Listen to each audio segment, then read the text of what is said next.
শ্রী চৈতন্য মহাপ্রভুর জীবন কেবল এক সাধারণ সন্ন্যাসীর ইতিহাস নয়, বরং এটি ছিল মধ্যযুগীয় বাংলার সমাজ, সংস্কৃতি ও আধ্যাত্মিক চেতনার এক আমূল পরিবর্তন।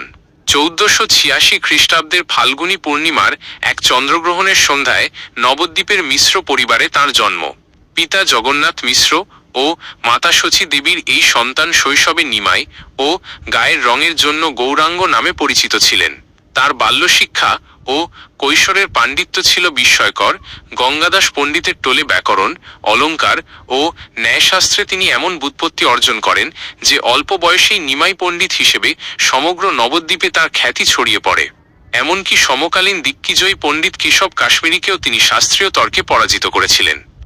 তবে 1508 সালে পিতৃগয়ায় গিয়ে মাধবেন্দ্র পুরীর শিষ্য ঈশ্বর পুরীর কাছে দীক্ষা নেওয়ার পর তাঁর জীবনের মোড় সম্পূর্ণ ঘুরে যায়।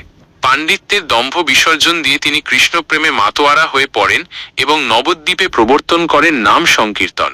শ্রীবাস অঙ্গন থেকে শুরু হওয়া এই ভক্তি আন্দোলন অচিরেই সামাজিক বিপ্লবের রূপ নেয়। তিনি তৎকালীন কাজীর জারি করা কীর্তন নিষেধাজ্ঞা অমান্য করে বিশাল নগর সংকীর্তন বের করেন, যা ছিল ভারতের ইতিহাসে অন্যতম প্রথম অহিংস গণ আন্দোলন।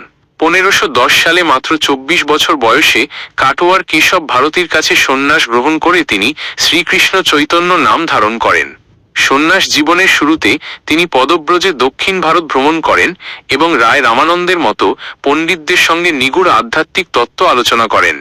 জীবনের শেষ 18 বছর তিনি ওড়িশার পুরীতে নীলাচল অতিবাহিত করেন।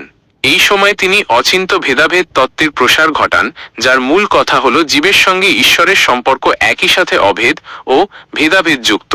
শ্রীচৈতন্য কোনো পুঁথি লিখে যাননি, তবে তার শিক্ষাষ্টকম শ্লোকগুলি আজও বৈষ্ণব দর্শনের প্রাণকেন্দ্র।